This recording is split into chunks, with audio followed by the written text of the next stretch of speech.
Quest has been all but finalized. What a beautiful day it is.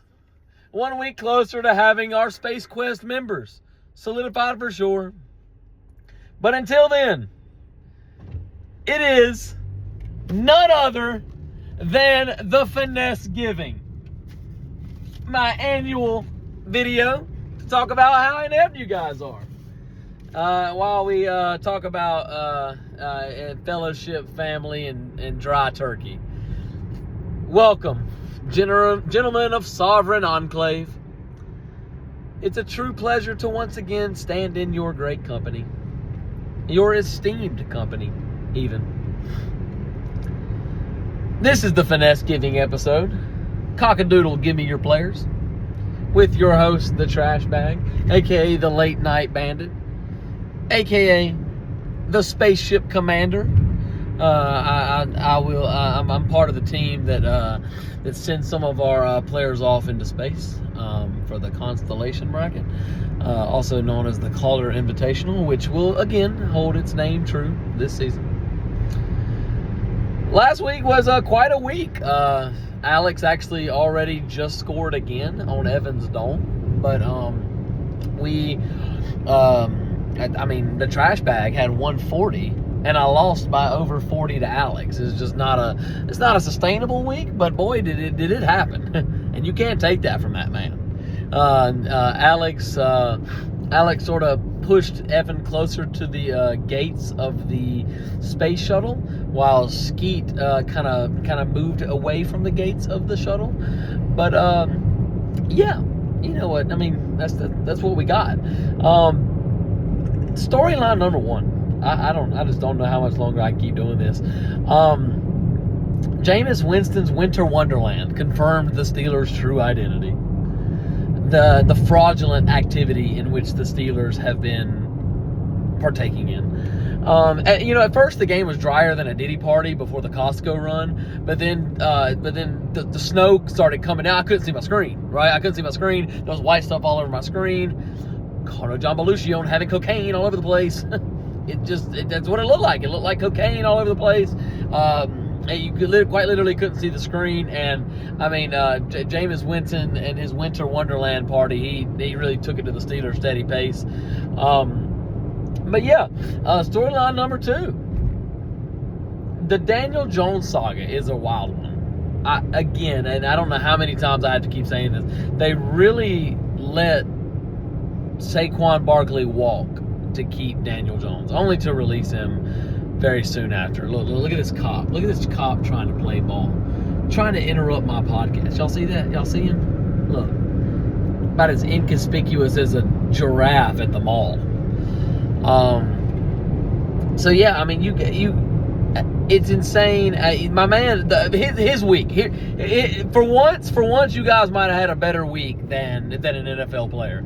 He went from QB1 to QB3, skipped over QB2, just a huge middle finger to Daniel Jones and his camp, skipped over QB2, jumped right to QB3, and then, doggone it, if he wasn't scout team defensive back 6. He went from QB1 to QB3 to DB6. I mean, what? And then to top it all off, in less than 24 hours after that, went to unemployed. QB1 to QB3 to DB6 to unemployed, all within 24 hours.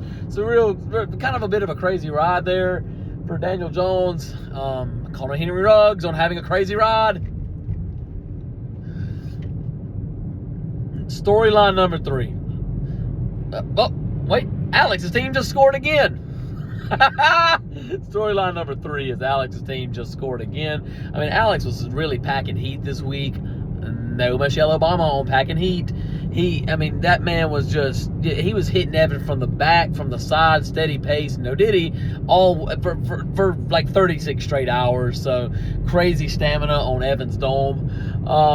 And then storyline number 4, the Space Quest is all but solidified. We have, I don't know statistically, from like an odds perspective, but I think it's over. I think Calder and Scoggins are officially out, and I mean, Cheese is all but there. I mean, Cheese's team is just not great, but that's it. That more than likely will be our space quest. Those three, and then the final member will be Evan, Clay, or Skeet. And I don't know who plays this week. I can look real quick. No Kizzle on my dizzle.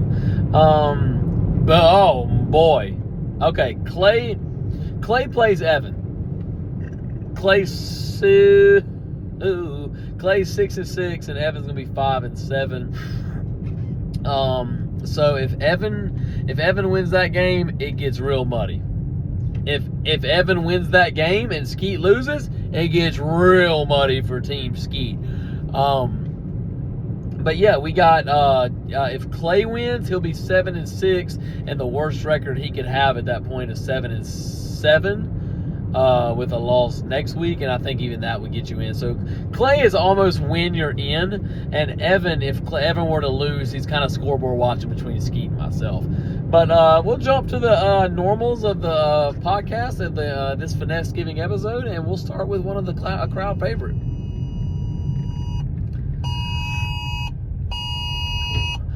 My gracious, does anybody have eyes on Javonte Williams, Christian Watson, Jonathan Taylor? I mean, I had more yards than Javonte Williams this weekend. Quite literally, I'm not playing around. So, another Amber Alert. He's not a good player. So, he's not a good player. Number of phones, all of you. He's not a good player. Don't get me wrong. So, I want to clarify that. But Quentin Johnston, my man had more balls dropped than a teenage Boy Scout camp, right? This man, he dropped like 4 passes, all 3 of which would have been crucial first downs. So very, very pathetic work from Quentin Johnston. Really, really reminding the Chargers that they messed up, skipping over Addison and Flowers, who the Ravens took Flowers the very next pick, and the Chargers took Jordan Addison the very next pick after that. So real sick, twisted stuff from Quentin Johnston, really helping the Chargers realize just how bad their front office actually is. But high man, I don't think we need to go into detail. But Alex, I mean, we're talking like a top 10 score all time in this league's history. And it's not like now Barkley helped having 50. It helped. Don't get me wrong. But I mean, he had help from everybody else, and it was a high level spoon feeding. Don't get me wrong. Alex is not good, but it was high level spoon feeding. I mean, the bye week situation where he had one spot to fill where it was like a plug and play, a guy off waivers, and he chose Rashad Bateman, who had a 50-yard tutty on Evans Dome. High level spoon feeding, or anti, however you want to do it. Beauty's in the eye of the beholder. But yeah, there's that. So, and I'm pretty sure 180, and I'm pretty sure that was the highest delta. Let me look. I can actually look at this right here, quick and fast and in a hurry, if I can get up this hill and get back to civilization. Okay, well, you look at that. Maybe I can. Oh, here we go. I beat Clay by 37. Gary beat Scott. I beat him by 8. Almost 60. Actually, wait a minute. Wow, it's actually a lot closer than it looks. But I think the highest delta is Alex and Evan by like roughly 59, and I think Skeet is about 58. So yeah, both guys just absolutely raw dog, steady pace. Evan and Cheese respectively, but yeah. Anyway, very, very, very bad. And then low man. We've done it. We prevented the all-time low man, but I got a text from Cheese, and he wanted me to play a song, and I can't not play that. It's a great song choice. It highlights his space exploration, and I have no choice but to play it. Here we go. Thank you for the recommendation, Cheese. It was a great one, and I hope you guys enjoy my anthem. Written in the stars, miles and miles away, Jesus is there. Jesus on the way, meeting called her there, meeting star. are really bad. You barely broke 50, man, you are so bad. But luckily, Evan is very, very bad. You didn't get low man. But you got low man this week, man, you're so bad. Hey! Go! Thank you for your low man. Man, you are also bad. Man, you are so very bad. Jeez. Yes. Space exploration. You are about to go to space. Yes, sir! Written in the stars. One Mr. Cheese will be in the stars with his other space cadets. It's too good. 1,000,000 miles away with Carter and Scoggins. Yeah. Cheese and Zach. They're all so very bad. So very bad.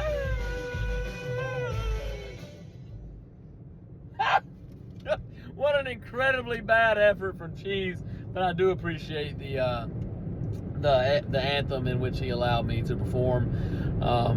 But yeah, crazy NFL facts. The NFL fined Jameson Williams $20,000 for the Hominic celebration, the Marshawn Lynch celebration. Now, I'm not saying that's a bad chart. I'm not saying that's a bad thing, right? But if I can pull it up, who did they play? Hold on. I might can just physically show you. It's too good not to. Lions. Oh, they played the Colts. Lions, Colts. Yep. Week 12, I believe. Let me look. So the significance of that. Not gonna show. It's not gonna come up. I don't believe. The significance of that is that once they find him that money, which is fine, you know. Yeah, it's not in there. Okay, would have been funny, I will say. So they fined him $20,000 for the Hominic Marshawn Lynch celebration, but they proceeded to use the picture of the celebration as the thumbnail for Week 12's highlight videos.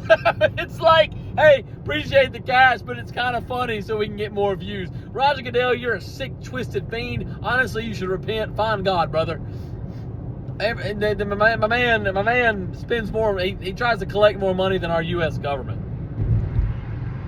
That is sinister, vile, nasty work from Roger Goodell and his marketing team. Crazy fact number 2.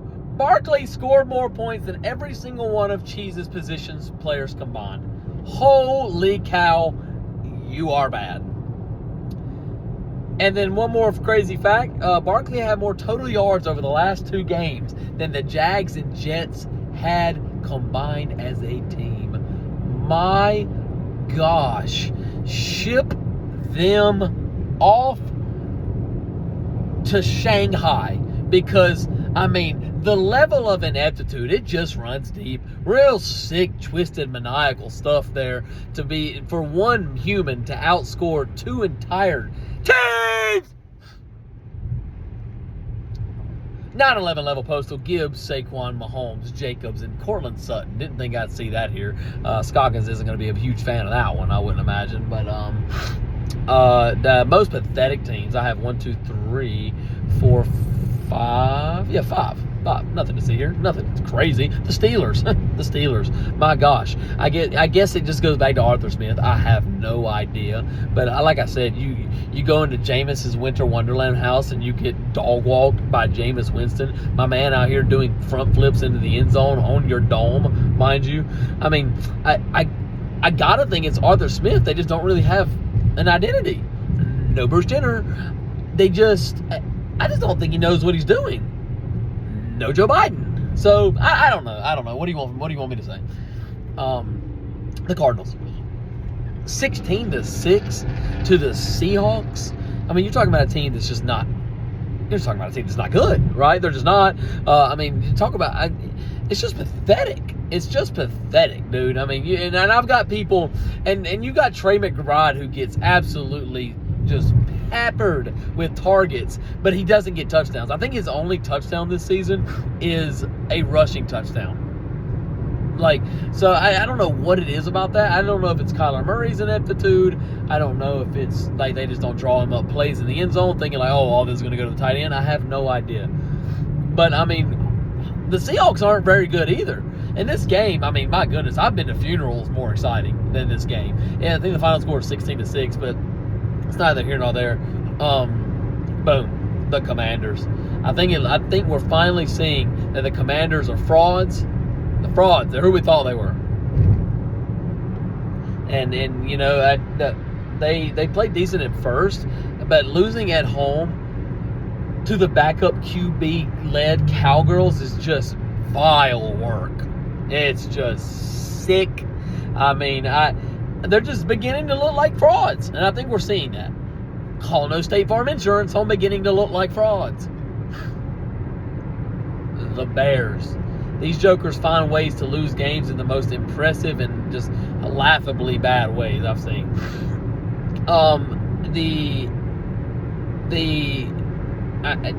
So they lost the Hail Mary against the Commanders, which that's how I know the Commanders should have been frauds, because they had to use a Hail Mary to beat the Bears, which in and of itself is a problem. They had a game-winning field goal blocked against the Packers, which I'll get to the Packers. I might even get to them because they get quite spoon-fed as well. And then they had a game-winning kick on their dome this week as well. So, real disgusting stuff there. They just continue to find ways to lose. Call the New York Giants on finding ways to lose. And that leads me to my next team, the Giants. Are you kidding me? The Buccaneers have the worst secondary in football, and that's including Baltimore, which is saying something. They have the worst secondary in football. You have the Italian Mafia led by the Alfredo Assassin, ready to dice up the Buccaneers secondary like pumpkin pie on Thanksgiving. And what do? Nothing.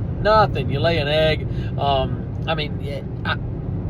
But instead of that, you get dog walked by Baker Mayfield, who didn't throw a single touchdown pass to my Pookie Bear, TGK. Now, granted, he did run one in a frantic hunt for CTE. I don't know if y'all saw the play, but to lose 30-6 and Baker Mayfield didn't throw a single, touchdown pass is a bit much. And all this goes back to this is the same team that should be banished due to the fact they let their Hall of Fame running back go to keep their $140 million Costco worker in-house, only to release him 6 months later. It's just, it just don't get no worse than the Giants. It doesn't. I think Allen's going to win the bet. In how the Panthers looked, I might have to go ahead and give him, the bet, because, how are they that bad?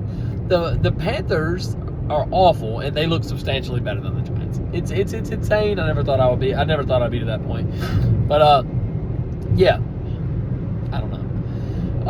And then I'm gonna knock out some Thanksgiving power rankings. This is gonna be real quick, and it's just observation. And I'm sorry to keep taking dumps on Gary's roster. I just particularly don't think it's a 10-2 roster. I don't. And I can say that. It's a free country. I can say that. And I am going to say that. It's just, you look at it and he's got, good quarterbacks. Bo Nix is probably his best, and he got him off waivers. But I don't know, man. I don't know. I don't know what you want me to say. I don't know if you want me to see either, because I can't see anything because of the sun. But, okay. But yeah, the running back, Mixon and Jacobs, that's tough, right? That's tough. The Chase, tough. Stop playing. But, I'm sorry. I'm sorry. Why do I look 100 right now? I'm sorry. Kyle Pitts, doo-doo. Calvin Ridley, doo-doo. And I don't even know who else is on his team, but I just don't think it's a 10-2 roster. Sue me. And that leads me to say this. Alex, I'm putting it my number one in the power rankings. I can't help it. What do you want me to say? Is that a problem? I can't do free speech? Alex, number one in the power rankings. Alex has decent enough quarterbacks. If Stroud was playing how he was supposed to, we'd be in a world of trouble, just to be honest with you. It'd be nice if these jackwagons would let me over, these sick-twisted fiends. Alex. And then I wanted to put myself above Gary, but he has 2 entire more wins and a win head-to-head against my dome. So I couldn't. But I do want you to know I think my roster is better constructed. But that's neither here nor there. I can't just be a complete savage. So Gary at number 2. The trash bag himself, number 3. Galt 4, Clay 5. This is where it got dicey, but I figured Evan's can't would probably kill me had I done it otherwise. I'm going to put Evan above Skeet. It's tough. I don't know Skeet's exact record off the top. But I think do they have the same record? But yeah, anyway. What do you want me to say? And then here we go. Evan, Skeet, and then rounding out 8, 9, and 10. I've got Calder at number 8. I'm the Space Cadet himself coming in at number 8. I can't help it. I'm an animal. I know it. Sue me. I'm a monster. What do you want me to say? Okay, can I drive? Clay, you would appreciate this. I'm multitasking with the best of them. But yeah, Calder at number 8. Sue me. What do you want me to say? And then, my goodness, Scoggins at 9. Scoggins at 9. What a demon I am. What a demonic, sick, twisted, maniacal freak I am. And Cheese, dead last. Oh boy. Looking ahead real quick, and then I'm going to skanooch on out of here. Let's see here. Week 13. We are here. We waited all this time. Calder waited all this time for his team to be as bad as it is. Skeet versus Andrew, the trash bag, the blast-off pilot. This one is not a must-win for Skeet. It's close, but it's not. And if I'm to keep the bye, considering Galt and Alex's ACC schedule, I probably need to beat Skeet. So a good bit riding there. No diddy. Riding somewhere. I'm gonna stop and get a smoothie here. But first off, I'm gonna pull over so I don't die, so I can finish this episode. Let's see here. Let's see what else we got here. And then after that, the next one is going to be Scoggins and Alex. This really holds no weight other than bye. I think if Alex wins and I lose and Galt loses by chance, it's Alex probably has the bye along with Gary. Calder plays Galt. So me, Alex, and Galt are battling for a bye. I play Skeet, and then Alex and Galt play 3 and 9 Zacks. So I've got my hands much fuller than they do this weekend. Pause. And then you have a huge matchup: 6 and 6 Clay versus 5 and 7 Evan and Bruns Lightyear, if you will. And then I got Gary, the guy we're chasing for the bye, playing Cheese. I mean, it's just ridiculous, dude. So going back, yeah, Evan and Skeet have the same exact record, so that's tough. If somehow Cheese is able to beat Gary, which I'm actually pulling for, don't get me wrong, and Clay and myself beat Evan and Skeet respectively, Cheese is back on Earth, baby. It's not over yet, but that's kind of what we're at. But that's about it. That's about all I got. That's the show. But happy Thanksgiving to you and yours. Cockadoodle, give me your players, and I hope all of you guys choke on that dry turkey that y'all be trying to cook up tomorrow. But anyway, trash bag Audi, 25 minutes. That's the longest I've lasted with anything in my life. Pause. Peace out, trash bag Audi. Go blast off, pilots.